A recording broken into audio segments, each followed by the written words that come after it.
Hopefully you are doing great. आज का जो हमारा टॉपिक है वो है टिप्स टू इंक्रीज हाइट। आप लोगों की बहुत सारी रिक्वेस्ट आ रही थी कि हाइट को इंक्रीज़ करने के कोई रूल्स बता दें या टिप्स बता दें, तो इन चीज़ों को मद्देनज़र रखते हुए मैंने आज की ये वीडियो बनाई है। फर्स्टली हम लोग डिस्कस करेंगे जेनेटिक इफेक्ट को। जो हमारी हाइट है ना, वो हमारे जीन्स पर बहुत डिपेंड करती है। मतलब कि हमारे पेरेंट्स की जो हाइट है ना, तो मोस्ट प्रोबेबल है कि हमारी हाइट भी वैसी ही होगी। या कुछ लोग ही होते हैं जिनकी ना अपने दादा या दादी पर जाएगी हाइट, मीन्स कि अगर जीन्स में होगी तब भी वो हाइट होगी, वरना मोस्टली पेरेंट्स की हाइट होती है। अगर पेरेंट्स की हाइट छोटी है तो चिल्ड्रन की भी छोटी होगी। अगर किसी की होती है कि दादा दादी की होगी बड़ी, तो आप लोगों की भी बड़ी हो जाती है फिर। तो जीन्स का इसमें मेजर रोल है। इसके अलावा हम एज ए न्यूट्रिशनिस्ट ना डाइट दे सकते हैं आप लोग हाइट बढ़ाने के लिए, और फिज़िकली एक्टिव रख सकते हैं। विटामिन के सप्लीमेंट्स और न्यूट्रास्यूटिकल्स वगैरह दे सकते हैं। Firstly we will discuss about balance diet. Balance diet मैंने आपको पहले भी बताया था, वो होती है जिसमें 45 से 60% कार्ब्स होते हैं, 15 to 20% protein and 25 to 30% fats होते हैं। अब हमने इन चीज़ों को ऐसे फुलफ़िल करना है कि इसमें फ्रूट्स को हमने फ्रेश फ्रूट्स को कंज्यूम करना है, वेजिटेबल्स को कंज्यूम करना है, क्योंकि फाइबर रिच फूड होती है वेजिटेबल्स, तो हम लोगों ने इसको कंज्यूम करना है। वेजिटेबल्स का सीन हमारे यहाँ ये होता है कि हम लोग उसको ना बहुत ही ज़्यादा कुक कर देते हैं। जैसे स्पिनच हो गया, साग हो गया, इसको हम इतना कुक कर देते हैं कि जो इनके वैल्यूज़ है ना, न्यूट्रिएंट वैल्यू मीन्स के जो मिनरल्स और वाइटमिन्स हैं वही डिस्ट्रॉय हो जाते हैं। तो ऐसी चीज़ों का बिल्कुल फ़ायदा नहीं होता। वेजिटेबल से हमें फ़ायदा तब भी होगा जब ये थोड़ी सी ना कच्ची कच्ची होंगी। तो कोशिश ये किया करें कि जब उसको पकाएं तो थोड़ी सी कच्ची रखें, ताकि उसके मिनरल्स और वाइटामिन्स हमें मिल सकें।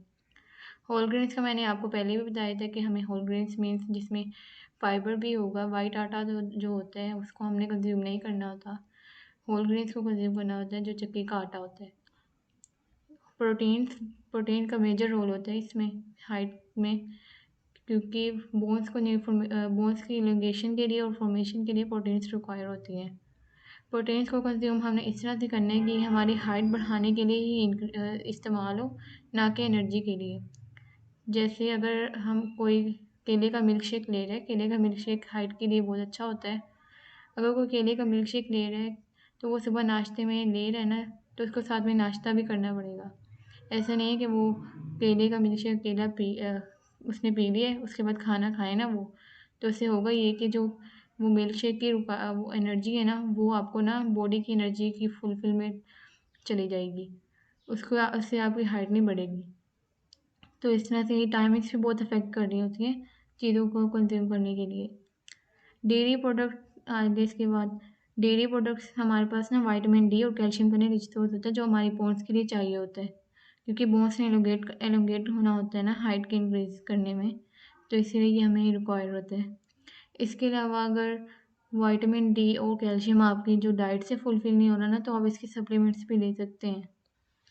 सप्लीमेंट्स ये ज़्यादा बेस्ट है कि आप अपने डॉक्टर से कंसल्ट कर लें कि हम लोग को कितनी अमाउंट में चाहिए, क्योंकि अगर हम कैल्शियम की टॉक्सिसिटी हो जाए ना, मतलब कैल्शियम हाई लेवल पर हो जाए, तो इसके कैल्शियम के स्टोर्स भी बन जाते हैं। तो इसको आपने ना मॉडरेट लेवल पर ही लेना होता है। इसके अब है जी right amount of sleep.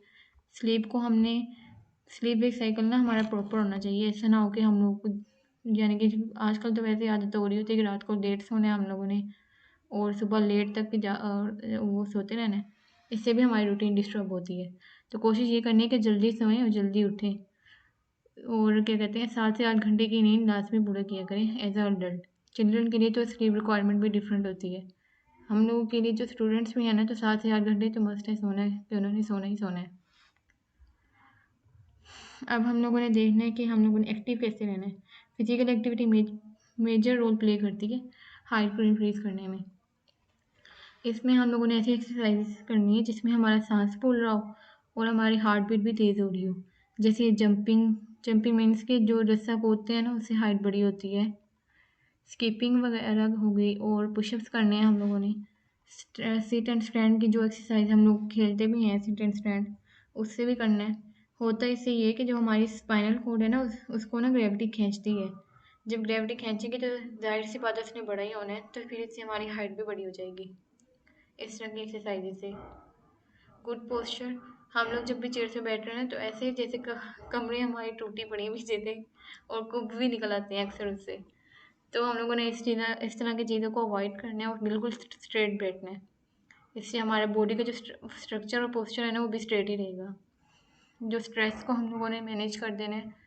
Stress और ओबेसिटी जो है ना, ये दोनों चीज़ें हमारे लिए बहुत डेंजरस हैं। इन दोनों चीज़ों को हम लोग मैनेज करेंगे तब भी हम लोग हेल्दी लाइफस्टाइल की तरफ जा सकते हैं।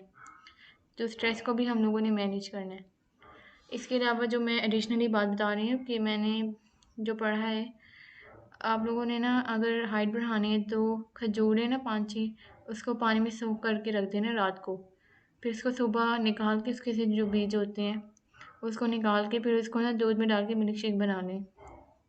इससे आपकी ना हाइट, मिल्क शेक वो पी लें, इससे हाइट आपकी बड़ी होगी, पॉजिटिव इफेक्ट होगा इसकी हाइट पर। बस आज के लिए इतना ही। अगर कोई क्वेश्चन होगा तो आप कमेंट बॉक्स में पूछ सकते हैं। बाकी कल की वीडियो में देखते हैं क्या करना है। अल्लाह हाफिज़।